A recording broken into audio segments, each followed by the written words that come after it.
Bom, começando primeiramente pela China. Isso porque uma sequência de desastres naturais aconteceu no país nos últimos 3 dias e acabou matando dezenas de pessoas. Em Gansu, por exemplo, um deslizamento acabou soterrando 33 trabalhadores florestais e matou ao menos 5 pessoas, deixando 19 desaparecidas. Além disso, em Hebei, um tornado matou 11 pessoas e devastou casas, fábricas e uma universidade. Já em Guangxi, enchentes ligadas às chuvas extremas e reservatórios fizeram a população se questionar sobre a atuação das autoridades. O principal ponto aqui, pessoal, é o seguinte: nós já temos um histórico ali na liberação de reservatórios de uma forma proposital pelo Partido Comunista Chinês. Isso porque em determinados momentos esses reservatórios eles ficam cheios. E o que acontece? O regime chinês ele resolve abrir esses reservatórios para liberar um pouco d'água e ele não avisa a população. Então, já aconteceu várias vezes no passado de, no meio da noite, a casa das pessoas simplesmente inundar porque elas não receberam nenhum tipo de alerta das autoridades de que eles abririam as comportas. Então, obviamente, então aqui, de acordo com essa reportagem, existe uma desconfiança muito grande dos cidadãos de que isso poderia ter sido organizado pelo regime chinês e que eles poderiam ter aberto as comportas dos reservatórios, inundando uma parte da cidade.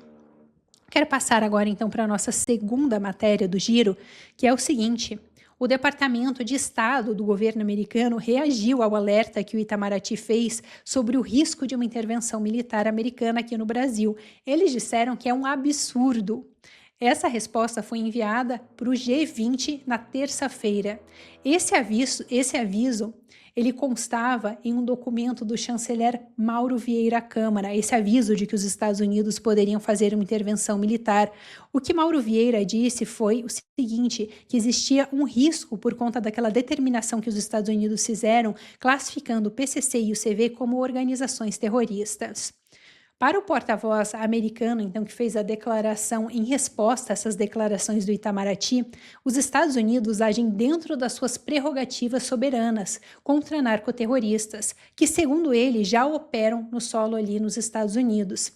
Segundo ele ainda, essas alegações vagas de intervencionismo americano, elas geralmente costumam servir de pretexto para proteger os criminosos. Além disso, quero passar com vocês agora pela nossa terceira reportagem.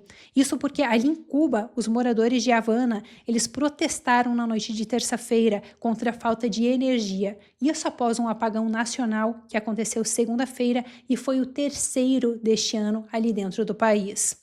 Apesar de a rede ter sido religada de ponta a ponta no país, ou seja, todo o país já está novamente com energia, existe um medo muito grande de que isso possa novamente acontecer no país, porque, como eu comentei, já foi a terceira vez que isso aconteceu em Cuba este ano.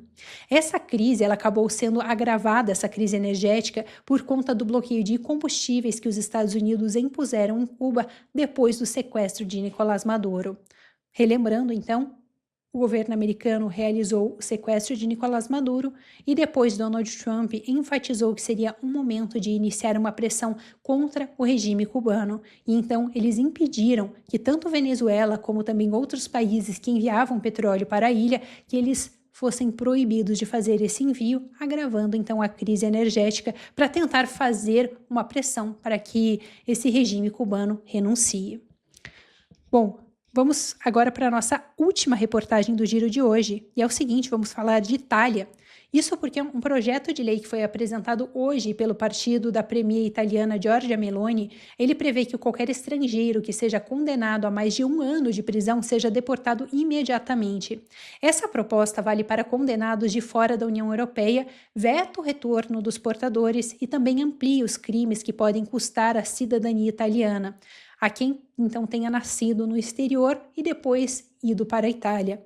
Pessoal, é interessante essa nova legislação declarada pelo governo italiano, porque isso se alinha muito com outras atitudes que nós temos visto de governos europeus tentando conter a imigração em massa ou tentando pelo menos retirar pessoas que tenham se relacionado de alguma forma com um ato criminoso nos últimos anos no país.